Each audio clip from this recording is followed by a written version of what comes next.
Oh, lucky you, shut up. But Andy, shut the up. You make a living of people consuming content so that they can view your ads and then so they can feel comforted by you, understand you more. Okay, welcome back everyone to episode 4, To the Flip Side. I'm joined with my co-host, Andy. How are you? I'm good. Long week, but I'm happy to be back. Long week indeed. I know it was a long week for you especially, but today is the 14th of September 2020, nearly towards the end of the year. Absolutely flew. How was your week though? Did you get up to anything? Networking? Meeting a lot of people, doing a lot of work, but yeah, you're right. Time flies very, very fast. It's already September, which is insane. And like, COVID happened. Did it happen at the beginning of this year? Or did it happen like during March? When did it happen? COVID started like end of last year, but it wasn't as prevalent as it is now. And it slowly picked up and then it really hit early March. And that's when the game changed. It's insane. Like, I can't tell if time flew really fast or if it feels like we've been in COVID forever. It's been a weird year where I can't tell. I think looking back, I reckon time has flown really slowly for me. I've just done a lot within a small period of time, so it feels like it's forever. Like, for example, last week, dude, it felt like the week lasted forever. Like, I don't know why it just felt so long. And I think that's sort of what happens when you just cram a lot of things into your day. Like, when I was in San Francisco, days would feel long because we would just do so much. We were like literally having time. We were making more out of the time we had, and it just felt like we were able to extend time. But yeah, time is going super fast. How's your year felt? Yeah, I completely get you in the sense that when you are constantly on your toes and doing something and like have something to keep your mind occupied, etc., it's really easy for time to go really fast. But I think for a majority of us that were stuck in quarantine, I mean for you, because you run everything practically online, right? So you got your business running online, etc. So it's easy for you to monitor that through online. So, you're always busy, but for us that were stuck in quarantine during that time, it was a bit hard. My camera, I am so angry. Why is it still frozen for you guys? Yeah, and then you're turning it off and on to reset it. Yeah, I know.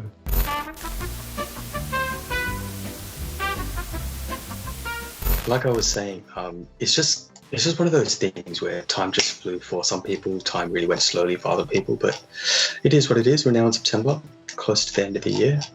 Any hopes for 2021? Dude, last quarter, I want to go hard this last quarter. Hopefully, 2021, I think that's when I really want to do. I want to be able to breathe and be like, I'm just going to really work super hard over the next quarter. And hopefully 2021 is going to be the break, literally and figuratively, the break where everything just glues together. But if it doesn't, I'll just keep pushing. But yeah, everything falls into place. Yeah, 100%. I think especially because this year you worked so hard to essentially cultivate it and create it, and now you've got it. It's like I'm thinking of the metaphor of a steam train where you've been shoving the coal into the steam train for so long, and now you've got enough energy to keep it automated, keep it rolling until it's finally eventually just going to start going by itself, and then you can work on other things to get it, electric train, and then you'll be flying, mate. You'll be flying before you know. But dude, right now I feel like I'm at a stage where I'm just I have a person that I'm teaching, and I'm I'm shoveling the coal in. I'm are you watching? This is how you do it. You go here. This is how you do it. You got this, all right? You give it a try. No, that's wrong. Do it like this. That's the phase on that. Where it's but then once I get that person trained, and then he's doing it, then I fix up everything else on the train, then I can just sit on top of the train and just cruise. And kick back. Stephen, are you listening, mate? You better be shoveling that coal in pretty well, all right? You better be listening. But yeah, dude, so on the topic of this, I actually saw something quite interesting, and I was talking about it with one of my friends, a few of my friends the other day, but we didn't get around to, it was for their podcast, but we didn't get around to posting it, right? So on the topic of entrepreneurial people and entrepreneurs, in America, recently there's been I think surveys or studies, but there's essentially surveyed and talk to the youth and ask the youth, what do you want to be when you grow up? Or, what do you see yourself doing when you grow up? Or what is the ideal job that you want to get into? Did you hear about this? I've heard that apparently one of the most popular sort of jobs is being a YouTuber. Yeah, it's either a YouTuber or an influencer. So a social media influencer. Yeah, so you shook your head. See, it's insane, right? Because 10 years ago, 5 to 10 years ago, you would have just been like, bro, you slap that kid in line and be like, bro, stay in school, do this, do that, right? It's interesting to see how far it's come that the kids nowadays, I'm saying kids as if I'm a grown-up adult, but it's interesting to see how they've essentially seen the rise of all these nobodies, right?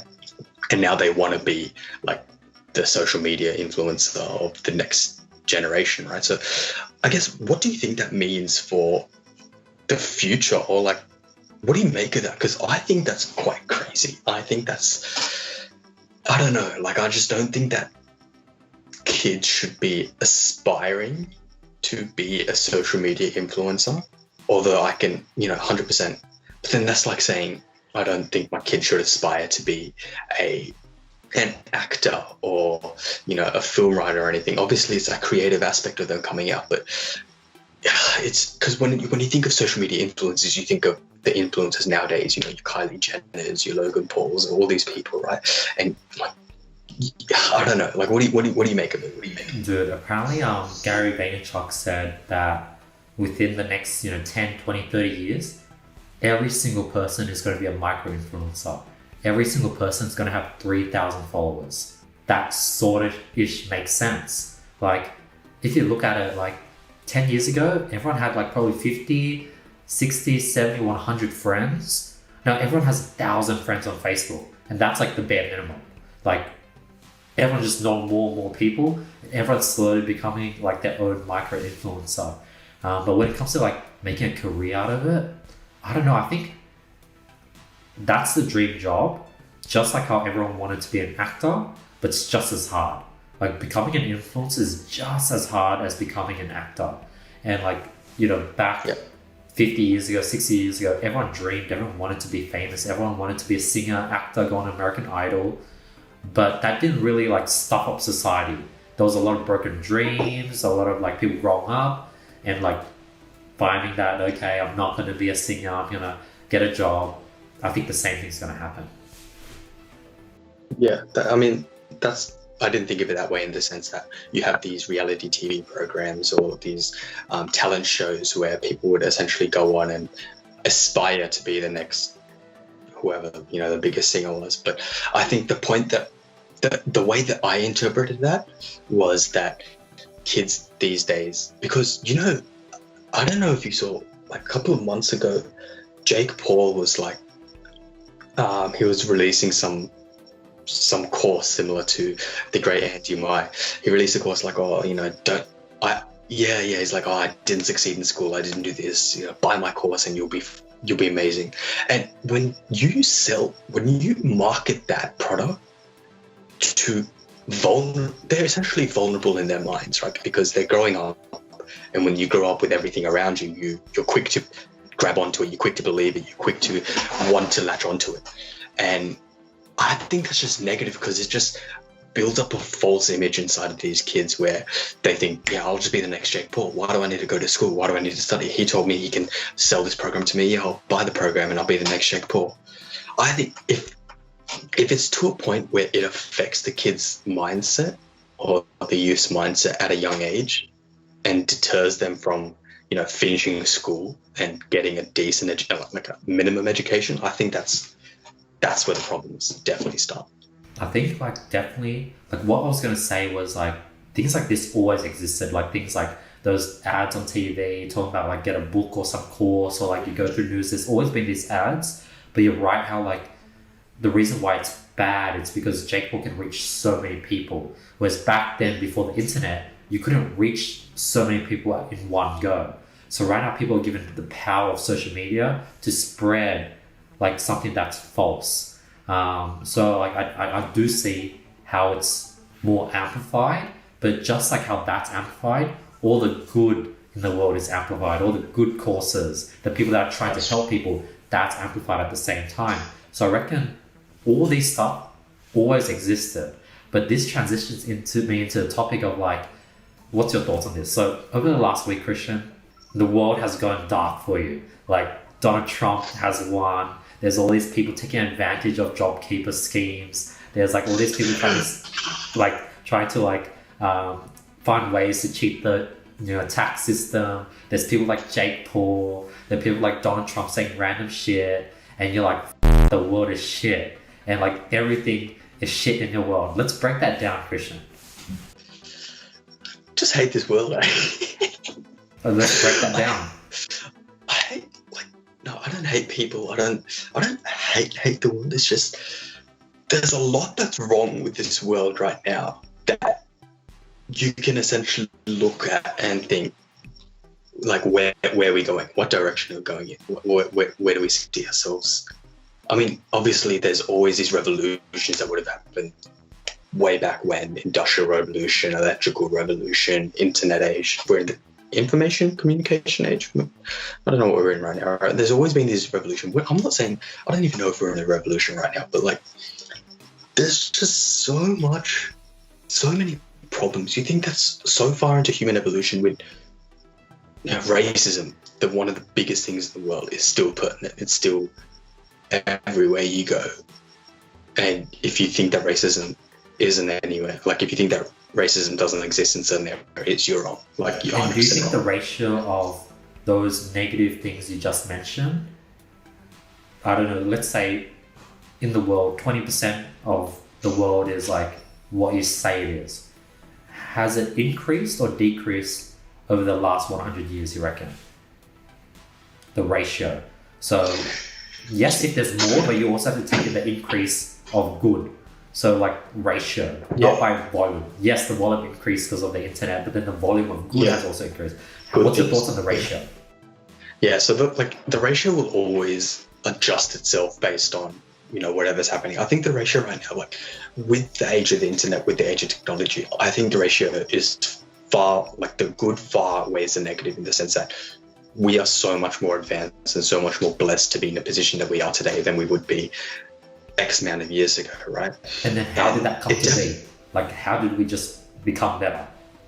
In terms of like everything that we have around us. But like, how did that happen? It's like through people, like through like people like Elon Musk, all these positive people, all these scientists, like through positive people, we've been able to have such a more blessed life, like you just mentioned.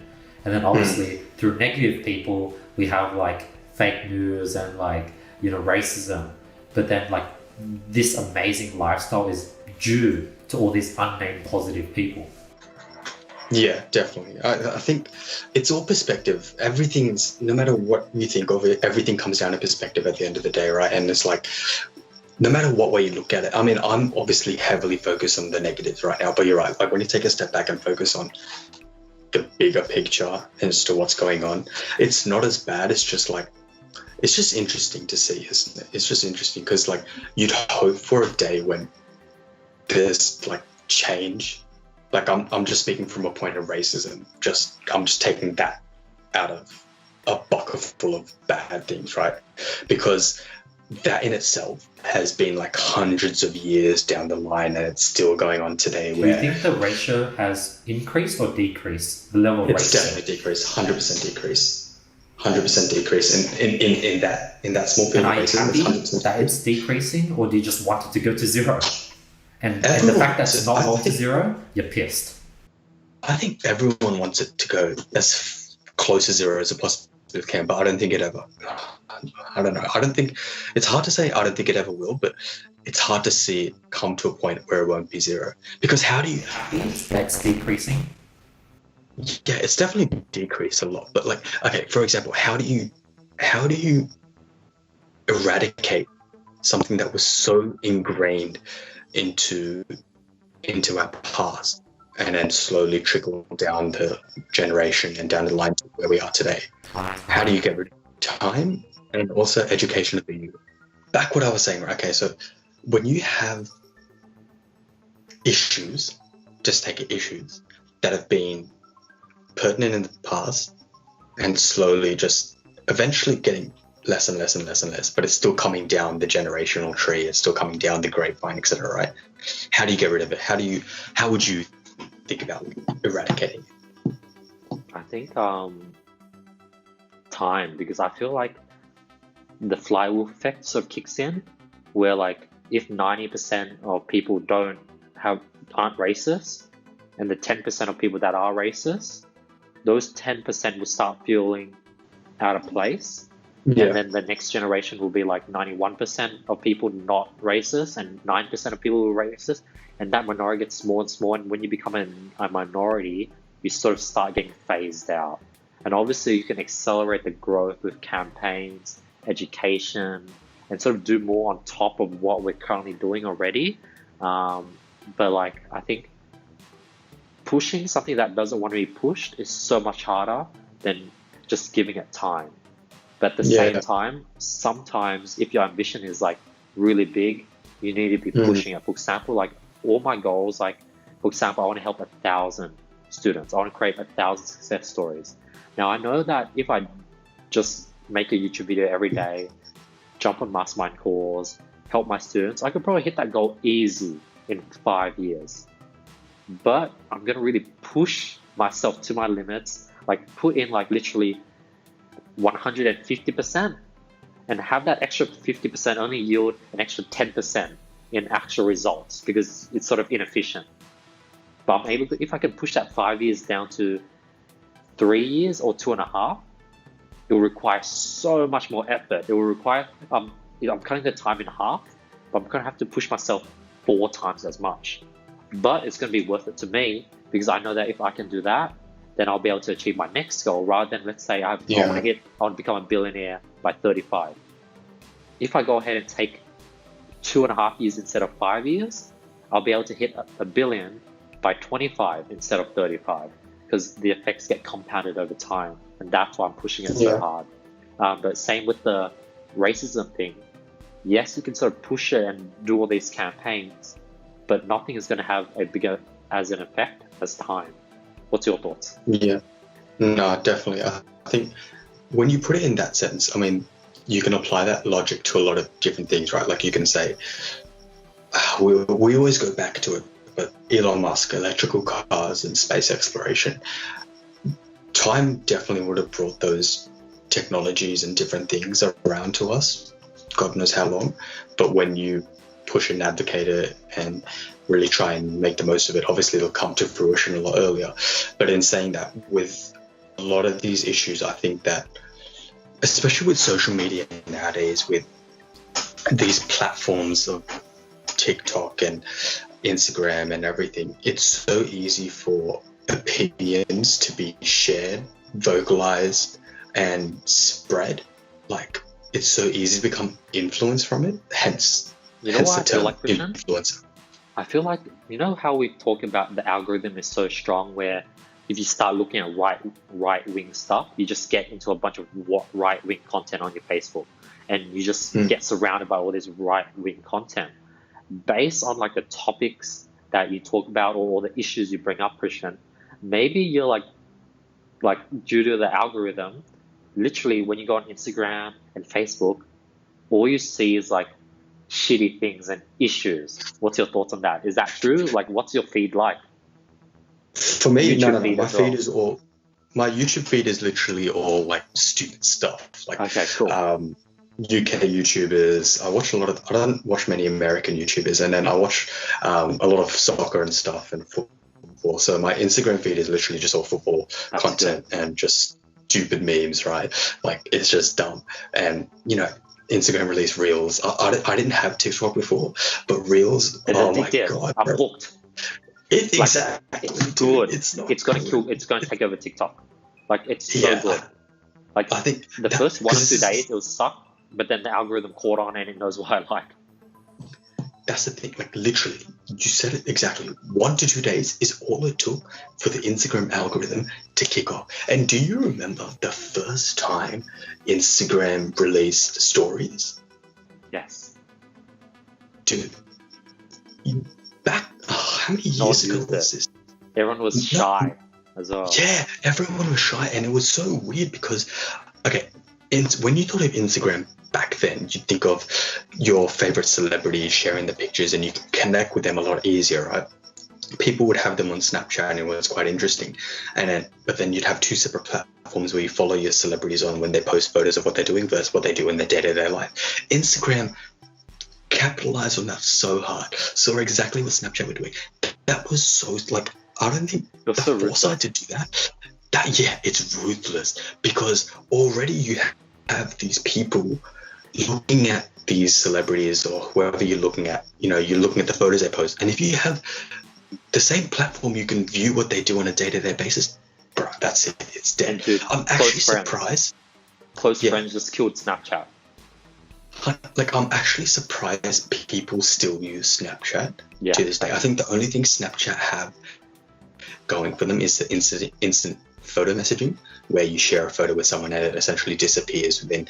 I mean, that's literally the premise of what they were based around, right? They didn't have stories before either, but they were based on instant story messaging. And I think that's the reason why they're still going ahead. They're trying to keep alive by doing like different things like news and like having these Instagram stories from like media outlets, etc. But like it's crazy to think, like Reels is, but it's hard. Like, I think TikTok will still operate parallel to Instagram, but like for me especially, someone who hasn't used TikTok before, having that platform now available in Instagram, where it's like I'll just go on the explore feed and just the first thing's there and you just. Dude, you know what happened the other night? I was bored. It was like a late night. It was like Saturday night or something. I just went on Tinder to check out if I got any like new stars or anything. And then there was like this game. It was like a movie. I don't know what they call it. It was like some event where it was like those games where you're the main character. You don't even see yourself, and you're just like walking around, and some girl asks you a question, and you have different options of what you want to reply. But what it was like there was two replies: swipe left, swipe right, and then there's the two different replies. And I was just like swiping left, right, and I played at least like 10 minutes, and I was like, what the fuck those? So I just went off, because I thought like in the end I'll get into like some like chat or something with all the other people playing the game, but it just kept on going. It was like a movie. I was like, this man, I'm like 15 minutes in, and I'm just like swiping, and like I can't speed it up, because it's like literally real life. Like, it was like not a movie where it's like fast paced where there are cuts. I'm literally walking around first person, and like I'm talking to people and shit, and I can't speed it up, but like that was interesting. Yeah, it's so interesting how you're immediately so captivated by it that you're just staring at your screen. You're just like letting it control you. Yeah, you're for 10 minutes straight, I was like, I got hooked for 10 minutes. I was like, what the and it felt real. But I think that's the future, dude. Like, I was playing, I was like, dude, I felt like so first person.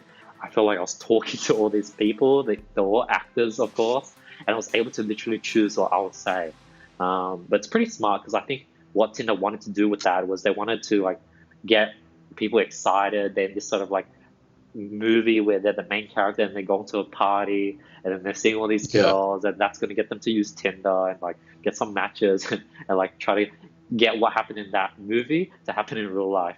In real life, yeah, but disclaimer, unfortunately, it doesn't always happen. What you see in the movies, what you see on Tinder, it doesn't always happen in real life, okay? So don't have high hopes for anyone listening, not yourself, obviously, but think about it this way. If Tinder were to integrate VR, if they integrated VR into their app and they let, especially during COVID, when people are in lockdown, you can't go out, or like in unfortunate circumstances, if they integrated VR, you could live through yourself in the first person and go on a date with someone across the world, or your long distance relationship. You can maintain that. You can put a headset on, connect. I can see that. You'll be like in bed. You'll be literally like in pajamas and shit. You'll have your remote controller. Put on your like, dude. Oh shit, do I have it? Oh, I don't have it. So you have this VR headset. The ones where you would put your phone into it. Have you seen that? Oh, right. But you can put on your VR and you just be like controlling yourself, and you'll be talking like, hey, what's up? Like, I could see that happening. You'll be just in pajamas. And it's a smart idea. Like, if they capitalize on that, but the thing is that technology for VR is a little bit too primitive for it to be established onto platforms like Tinder. Like they're really trying to push it in terms of innovation, etc. But if that would be possible, yeah, like you said, you could just sit on bed in your pajamas, or like just sit down at a table like I am now and have a plate of food in front of you, put the VR on, and you're seeing your date with a plate of food in front of he, she, them, whatever, and you're interacting with each other and you can virtually see each other. And then like obviously you can't feel anything. Have you watched Ready Player One? Yeah, I hate it. Where you have like the a whole suit and then like you feel them touching you. That's pretty crazy. What was I going to say? That's extremes. Yeah, Ready that's Player pretty One, crazy. The premise of that movie was good. I hated the plot. It was just crap plot. But like, yeah, like that could be the future. People just put on a pair of goggles and interact with each other virtually, and then that would just ruin. Yeah, there's too many problems associated with that. Yeah, you were saying earlier. What were you saying? There's two topics I want to talk about. I'll talk about the first one. Like Bitmojis and like all our like action figures of our face, and like for example in Snapchat you have your Snap emoji or some shit. Like that's a precursor. Apple have that. Yeah, Apple have that technology with their scanning face. Yeah, that's a precursor. And then the next thing I wanted to talk about was Fortnite. Did you see that like virtual sort of like festival in Fortnite, like where people would show up and they would dance, and there was like Travis Scott like playing music. Yeah. There was like DJ, what's the Asian guy with long hair, Aoki, Steve Aoki, and like festival like on a game. It's interesting to think, like a lot of people rocked up for that, and then you deck out your character with the latest skins or the latest clothing, and people pay a lot of money for those things, right? And it's like, dude, like, what's going on? You know what I mean? Like, how did this happen? It's just, I just don't understand how that happens, but it is what it is.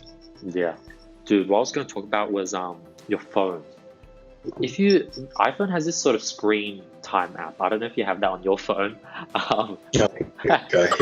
Yeah, just go. Later. Yeah. But like, I think on average, I don't use my phone much. Let me check it now. But like, I remember it used to be like 4 hours a day, which is insane. Like 4 hours a day. But like, I'm pretty sure people would get the time. If 4 hours is for me and I work a lot, I'm pretty busy, then like normal people might be even like at 8 hours a day or some shit. I wouldn't be surprised. Yeah, are you talking about screen on time? Like how much screen time you have per child? Yeah. See, that's quite interesting because our screen time, you using like how many times you use it? Daily average 4 hours and 30 minutes. Yeah. I ain't even about to check mine. If I check mine, it's gonna be bad. But because mine was when I was just during peak quarantine, I would just sit at home, do absolutely nothing. My screen on time for Instagram, it was bad. That was like 2 to 3 hours. Damn. 2 to 3 hours. Yeah, dude, 2 to 3 hours a day I was spending on Instagram. Is it the Obviously explore right page? now. How do you use Instagram? Do you go explore page and do you click on sort of things that you like and you start scrolling down on that to get more content related to that thing? Sometimes, yeah. Because I feel it's very inclined to the person that's using, right? So like me, if I see a cool post I see on Explore, I'll click on that and then I'm interested in it, and then I'll just keep scrolling down because it's fed the way there. But if I'm not interested in that topic anymore, swipe away and then go into another one. That's how I use it. I realize how scary it is because like my explore page is completely different to yours, completely different to like say Kevin's, and like that just shows how much they know us. They literally know us inside and out. Like for us to have completely different explore page, that means they have a lot of data to differentiate us as people. So they literally know us as people, and they're like a digital company, and they somehow know us as people, and we don't even talk to Instagram. Yeah, they just know. We don't talk. Well, obviously we talk through our microphones, right? And they obviously have a recording of have an archive of every story we've ever put up, etc. Like we can all access it, right? But it goes back into what we were saying in episode 2, where we're essentially, it is allowing these companies, it's subconsciously uploading ourselves onto these websites. Yeah. Facebook own Instagram, is that correct? Yes. So Facebook own Instagram. Facebook know exactly how you talk. They've seen every single conversation. Well, I'm saying they've seen as if they care about you. I guarantee you they don't care about you unless you're some. You know what I'm thinking? Over, like, if we use Instagram for, like, say 20 years, they'll have enough data on us to create like an NPC. You know, an in-game NPC where they have like a personality. Yeah. They'll have enough data to literally create like a pretty good replicate of our NPC, how we'll talk, our accent, what we'll be looking at, what type of clothing we'd wear, because we upload everything. Not pretty good. They'd have us. And like over a period of time, it gets more and more accurate as we just give them more and more data. That's the thing. And as our what I was going to say was they're just creating more options to give us to upload data. For example, before it was just text. Now it can upload images. Now it can upload videos. Now it can upload our day-to-day. Now it can upload our live tweets, our live thoughts. And like they're just giving more and more options for us to just like give ourselves away. Eventually they'll be asking us to leave voice memos. Like literally this might be a thing. I'm predicting it now. The next thing is we can upload just like voice memos, like of our thoughts. Like rather than tweeting, you just leave like a 15-second voice memo. It's like, you know, I reckon money should go on trees because if that's the case, life would be better. And that'll be like a post on Instagram. Like I think that's the next thing. So going back into what you said just then before, so like what you're saying about in 10 years, Instagram, the data that they have is essentially compounded on us. Dude, they have us. Like, there's no denying it. They have us. They know exactly what I like. My preferences, your preferences, Kevin's preferences. Side note, Kevin's preferences. We know Kevin's preferences. We know. Like, I'm like, we know. Our feeds are so different, and that's when everything clicked. I was like, holy shit, they're that smart. The fact that our feeds are so different, they literally know us as people, but continue. Yeah, so they know us as people, right? And then as we're going to keep growing with Instagram. I don't see Instagram dying anytime soon. They have smashed it, and they will continue to smash it because they're smart. They see what's performing. They're like, yeah, sweet. Let's snap that. Let's implement that. Let's take that, right? And with Reels as well, they have your preferences for Reels. They have your preferences for your Explore page. They already see what posts you follow. They can predict what sort of posts you'll like based on your recent interactions, based on your current followers, and based on the people you follow as well. And then it makes it so easy for them to predict it for you. And then it's like, okay, so Facebook control Instagram. So Facebook already have all the data of every single conversation, every single post I've ever made in my life. Facebook now own Instagram, where they essentially have my lifestyle, my life preferences, my interests, my dislikes, this, that. And then, like you said earlier, Twitter, right? So Twitter is an interesting one because that's where you're essentially uploading your subconscious in the form of thoughts, tweets. Thoughts, yeah. The reason why I think voice memos will take a little bit longer to become a thing and implement in the future is because the way Twitter succeeds right now is it's fast, it's easy, it's snappy, it's simple, it's convenient. People go on Twitter, they read the thoughts and they just keep scrolling. Or they see a comment, they keep scrolling. For voice memos, it'll be a little bit different. I can completely see it happening where, because it's more of a human interaction with you and your favorite celebrities by, you know, you picking up your phone, you connecting your headphones, and then you listen to your favorite celebrity talking to you by the subconscious, right? So it's interesting seeing them type out what they do, but then when you hear them say, it's kind of more intimate, and then you feel a little bit close and connected. I can definitely see it happening. Not right now, but I can see it happening. But yeah, it's just mental to think. You know what's crazy? Like predictions. For some reason, predictions rarely become true. For example, let's say I predicted that eventually our phones will get very good where we could film 360, where we could walk around and we could literally film 360, and we'll get into a VR world where people could wear headsets, and when they're watching someone's story, they could look around and see what's around, and they could see Kylie Jenner, they could see all her friends walking around her, and like every camera will be VR, like 360, and people could view 360. Like these predictions, but they will most likely not happen. And the things that happen are so unexpected. Who would have thought vertical 15-second videos like TikToks were the next big thing? That's impossible to predict.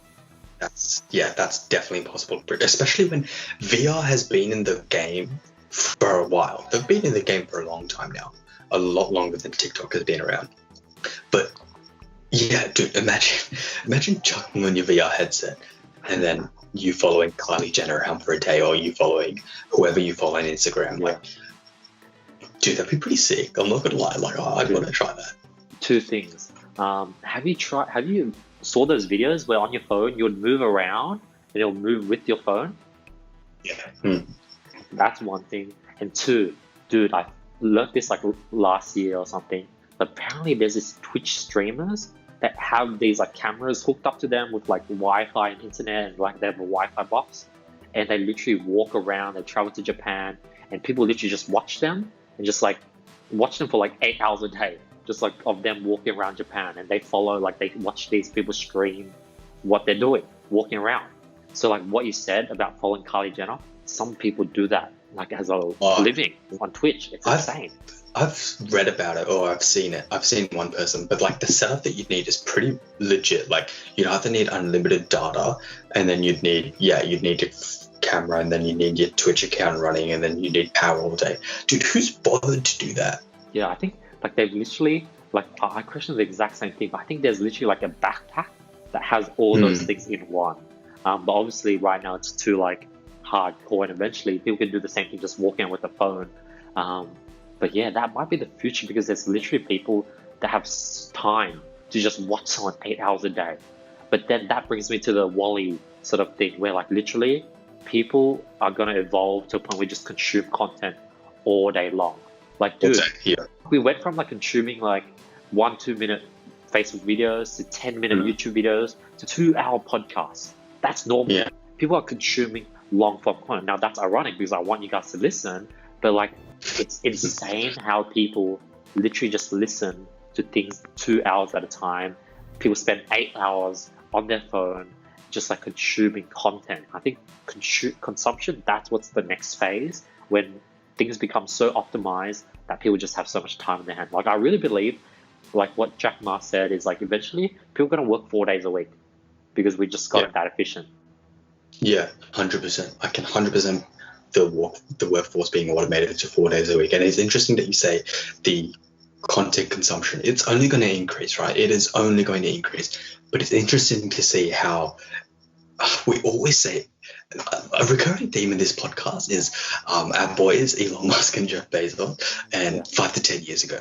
It's interesting, 5 to 10 years ago, like you said earlier, we would not have thought that we would be consuming content the way that we are now. 2-hour podcast, swiping up on some random people dancing on your TikTok, on your reels. I'm guilty to it, obviously. Everyone's guilty to it. I'm too. One of my friends tried not to be guilty to it, but he's guilty to it as well. And it's like it's just addicting. I don't know what it is. Like, so addicting. Consuming content is addicting. And it gets to a point where I think the whole premise of it is it allows you to feel detached from your reality, from your problems, from everything they're going through. I'm super self-aware, and like when things are loading, or like I'm waiting for something to download or something to render, I get bored, and then I like baseline, like this is the amount of emotions I'm feeling. And then you get on my phone, you get the game, and then you start like this. Exactly. So people are literally like, it's literally addiction. Like the phone is so addictive.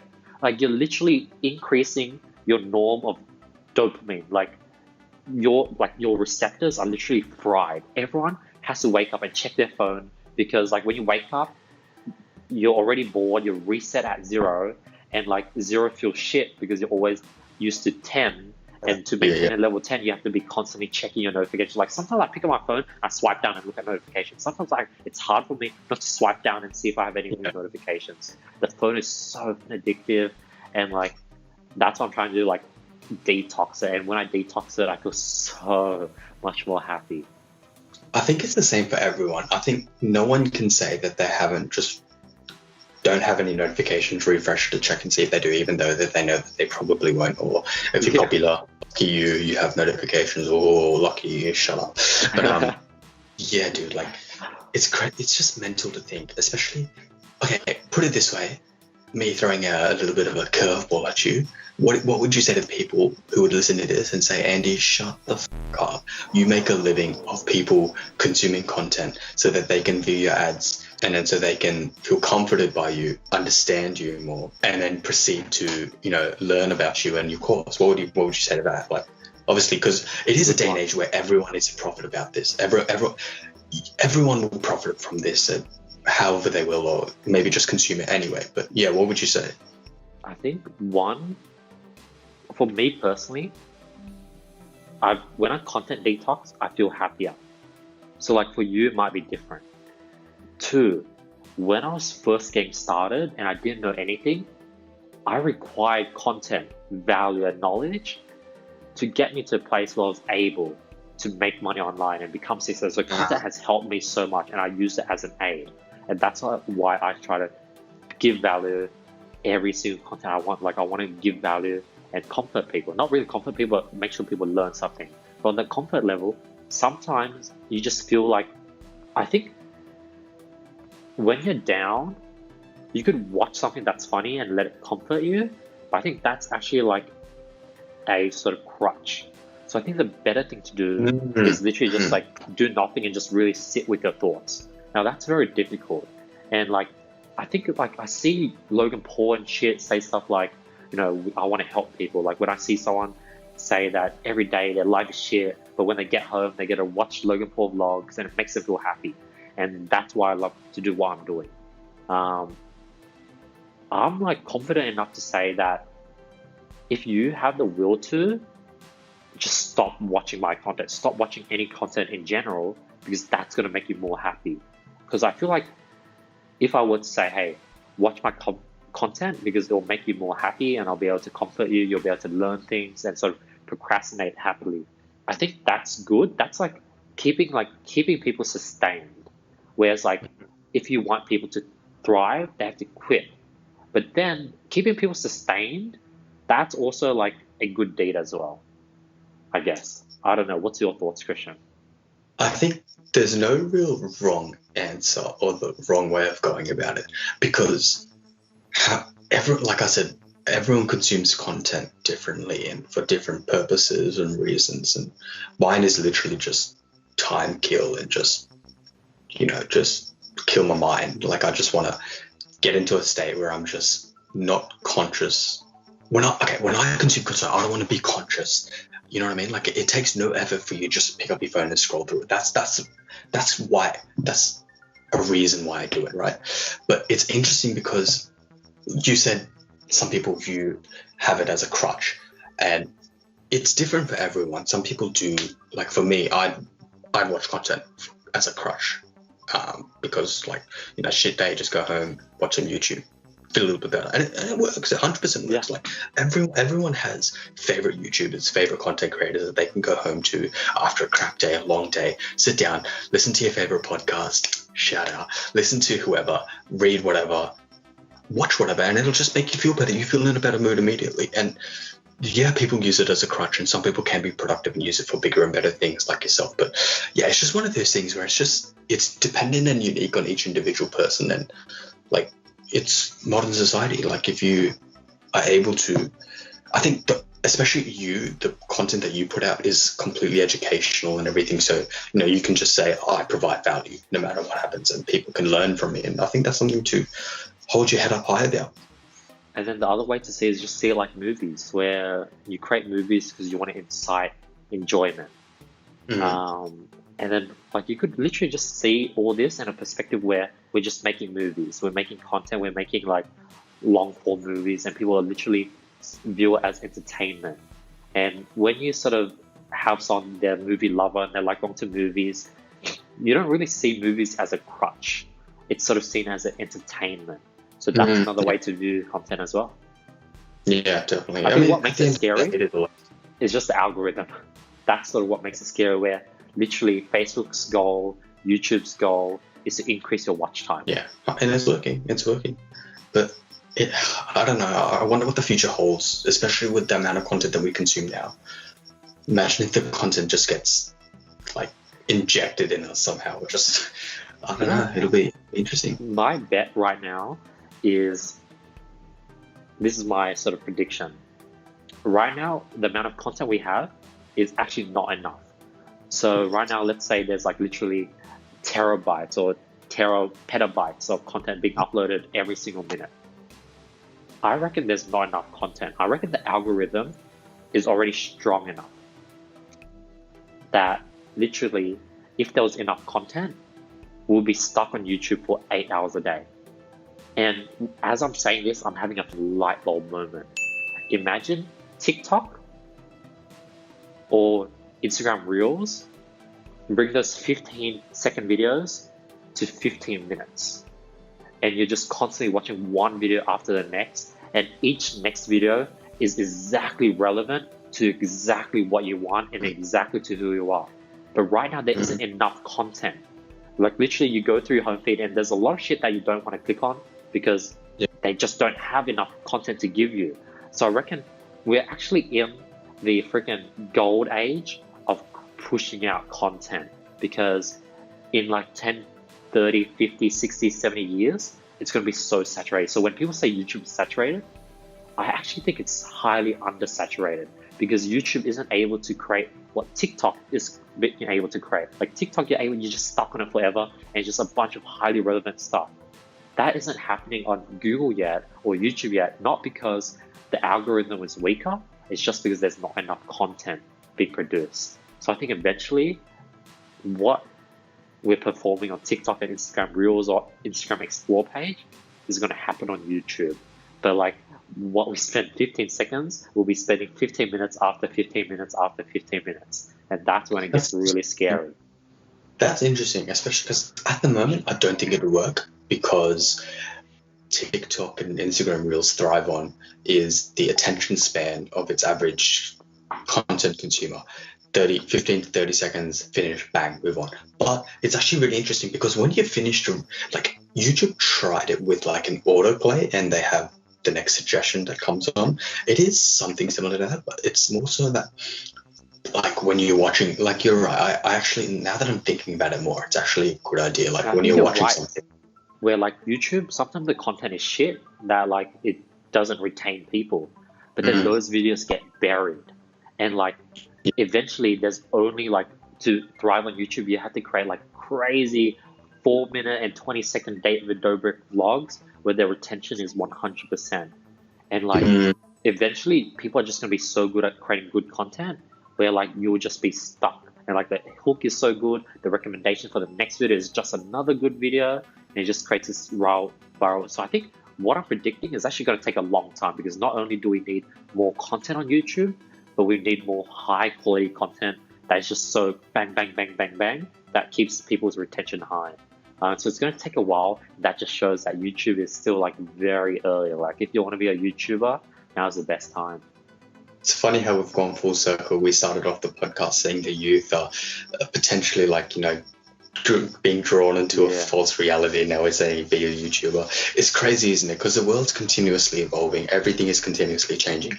And like, I think YouTube will continue to dominate. There's no way they can't. But it'd be interesting to see if they just had a feature where you just automatically just keep just like it just makes video, because it can work. It will work. There was this freaking, I was going through YouTube, and there was this section called short videos. And it was literally under 60-second videos, and it was exactly like TikTok. They're implementing it right now. They're trying to copy TikTok right now, and they're just literally scrolling all their short videos, because YouTube has a ton of cat short, like under 20-second videos, and they have more data than TikTok. And I saw it once, and I didn't see it again, because they do A/B testing where they just like send it out to like 20 people and see how it performs. But that's in the works. So I'm excited to see how Google competes. It'll be interesting, definitely be interesting, but everything will keep changing. I just want to see what happens. It'll be interesting. But yeah, what do you think? Now we've hit it up as a wrap.'s been 50 minutes already. I think we'll call it there, because if we keep going, then we won't have enough content for you guys for next episodes. But another episode, another day. Done. Thank you so much, guys, for watching. Hopefully, you guys enjoyed it. I think this is a pretty good episode. I don't know. Like, I think we went heavy into like one topic again, which was content. Yeah. And last episode was politics. I'm excited to see what's everyone's feedback on that. That's going to come out in 2 days. Just going to see what's everyone's thoughts on the political episode. But yeah, thank you so much for listening. I really appreciate it. If you guys are like literally giving this much of your time and you're listening to it, and I just want to say thank you so much. I really appreciate the support. Please hit me up. Please hit Krishn up and give us your feedback. And yeah, thank you so much for the support. I really appreciate it. Appreciate it, guys. Thank you so much. Appreciate it. Peace.